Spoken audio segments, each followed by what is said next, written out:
Parimal sir ने आपको बताया होगा नौकरी लगने का एक रास्ता है, तैयारी करना। तैयारी कैसे की जाएगी? कुछ सब्जेक्ट पढ़ने पड़ेंगे बेटा, जैसे मैथ्स है, पढ़ना ही पड़ेगा। मैथ्स का एक नया सब्जेक्ट जो अब आप देखेंगे, अब तक आपने शायद ना पढ़ा हो, रीजनिंग, तर्क शक्ति जिसे कहते हैं, मेंटल एबिलिटी, इसी का नाम है। एक सब्जेक्ट बेटा लैंग्वेज तैयार करनी पड़ती है, इंग्लिश, और एक हिंदी, और एक आपको GK general knowledge plus current affairs. थोड़ा सा आजकल हर पेपर में कंप्यूटर भी आता है, क्योंकि कंप्यूटर बेसिक नीड बन गई। किसी भी पोस्ट पे आप बैठे हैं, कंप्यूटर से जुड़ा कामकाज आपको आना चाहिए। ये 4-5 चीज़ें हैं बेटा, इनको आपको करना पड़ेगा। चाहे आपने 10वीं तक ये पढ़ी हैं, नहीं पढ़ी, कोई फर्क नहीं पड़ता, अब आपको ये सब सीखना पड़ेगा। कंप्यूटर एक ऐसा सब्जेक्ट है, लास्ट के 10-20 दिन भी क्लास लगा लोगे तो जनरल आएगा तो कर दोगे। बहुत टफ तो फिर चाहे साल भर पढ़ो फिर नहीं आना।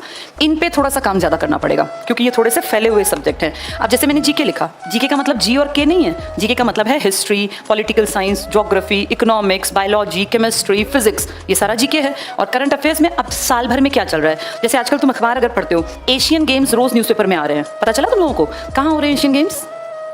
रोज अखबार के फ्रंट पेज पे आ रहा है, अभी तो शुरू है। हमारे अरुणाचल के 3 लोगों को खेलने भी नहीं दिया उन लोगों ने। बताओ कौन, कहाँ हो रहे हैं ये?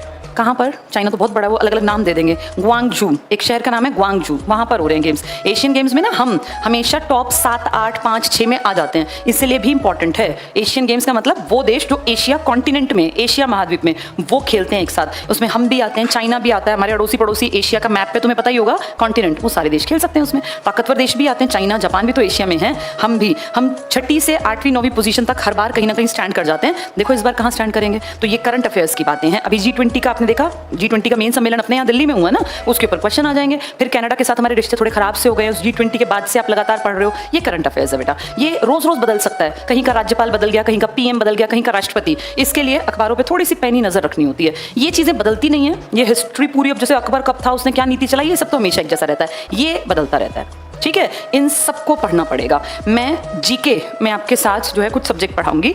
जीके ना बेटा बहुत आसान है, पर समझ के पढ़ें तो आसान है, अदरवाइज जीके बहुत सिरदर्द है। इतनी सारी बातें याद होना बड़ा मुश्किल है, पर अगर कॉन्सेप्ट को समझ लोगे तो आसान है।